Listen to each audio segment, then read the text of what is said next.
So welcome back, kings and queens, and welcome if you're new here. My name is Hope King and I'm the designer behind King's Designs MD. Today I am unboxing my heat press. Got a Cricut Mug Press and I just want to share with you guys. So here we go. To be fair, I popped the tape on it, opened it, and didn't do anything else because I was like, oh, I want to film this, so see what happens. So here we go. So when you open it, it comes with this instruction manual, and I know this because all of my Cricut machines have this little manual inside.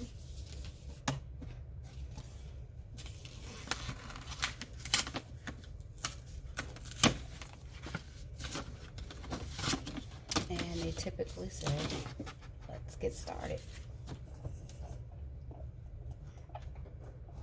And I'm changing my lighting for you guys, so I hope that helps. So they typically say, let's get started. Oh, this one is super easy. Like, most of them come with extensive booklets. That is pretty short to show you your power button.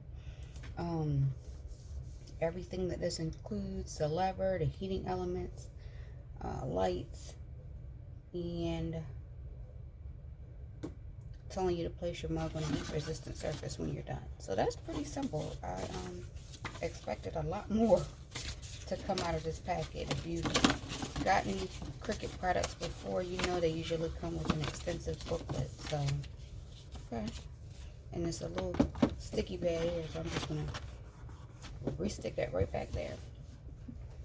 Then we have the actual mug press, which looks like it is, ooh, it's got some weight to it, but it looks like it is wrapped in like a shrink wrap, a soft kind of plastic shrink wrap.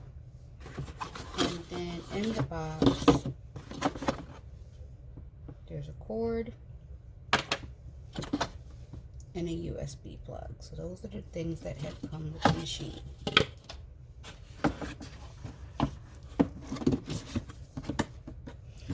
Now, the thing about Cricut products, they're usually super simple to use. Try to get you guys turned back. They're usually super simple.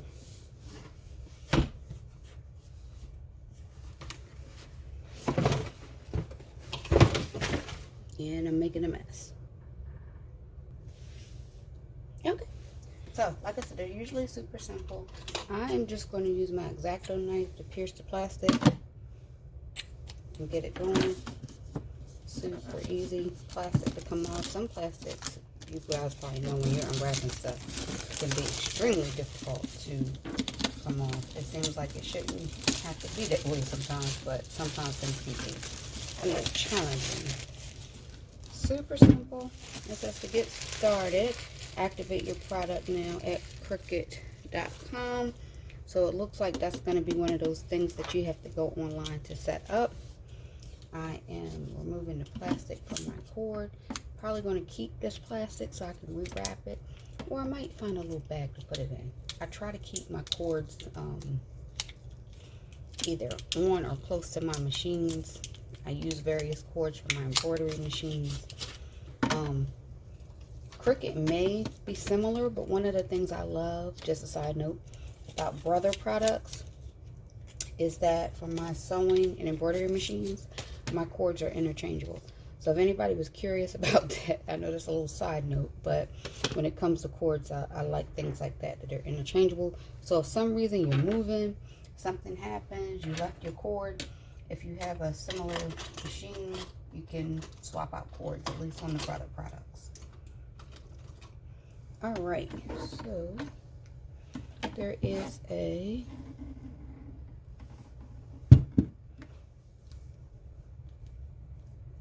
receptacle in the back.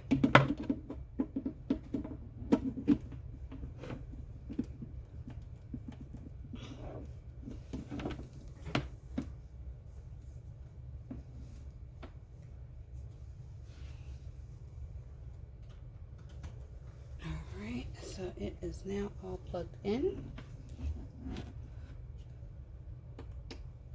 I just want to turn it on to see what it's going to do.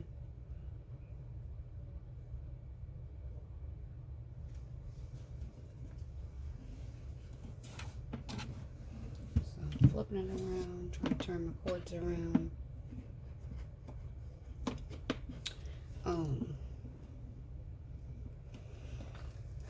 I do want to change some things in my setup. So at some point I want to have a setup where my machines are lined up with the cords behind them, because at least for Cricut with my like heat press, when I'm using it, the cord sometimes gets in the way. So I want to have a setup where I can go from back to front as an easy pressing method for that, because it annoys me. I don't know. All right, I have a yellow light here. I'm going to go on the website and see what I need to do, and I'll be back. Okay guys, I'm back. I just wanted you to see what I've done with the heat press. So off camera, I relocated my heat press.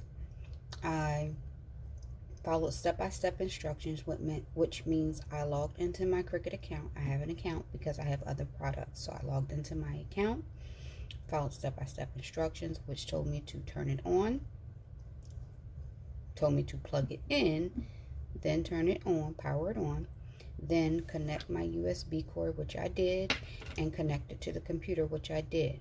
Once I did all that, it activated my machine and the button turned green. So now I have moved my machine back to my crafting desk, plugged it in, and I turned the power button on. What I can tell you, it has that new machine smell. If you've ever used a toaster or whatever, when you turn it on for the first time, it has that kind of chemical smell to it. So I'm already smelling that, which means it's heating up. I also went back and looked at my manual because I was getting a little frustrated in here, like, okay, this orange button is back. And when I looked at my manual, it did show me the different colors. So when it's blinking, which it did in the beginning, that's telling you it needs to be connected, which I did with the USB cord. Now it is orange again, but it's not blinking, so that is telling me it's warming up, and clearly I can smell it that it's warming up. And then when it is green, it is ready to use. So we'll be ready to go in a few minutes. I'm just going to let it do what it does until it gets warm for me. I was hoping it wasn't going to take that long, but it's already taking longer than I expected. And I just might not be patient this morning, which is very possible. In the meantime, since I'm standing here, let me show you some cards I made. So you guys know I've been designing in Canva. So this is one of the cards I made recently, just playing around. And there we go. See, good things come to those who wait. So it has now turned green. I don't know if that light is picking up on camera, but it's now green, and you guys heard the beep. So it is ready to be used, and I am going to find something to use it on today. So I do have some infusible ink that I'm going to try, but that will be a separate video. So I'm going to play around with some things. I also want to try HTV to see how that goes, and at some point I know I want to try sorry, my camera went dark. I know I want to try to see if it will seal my water slide, but I have to figure out how I want to do that. I just want to put my water slide on, let it dry, and then see if I put it in the Cricut, if it will give it that heat seal like an air fryer or my hair dryer does. So I want to try those things. Anyway, remember to like, comment, and subscribe, and I'll be back with another video where I actually am making something with my heat press. Hope this helps somebody.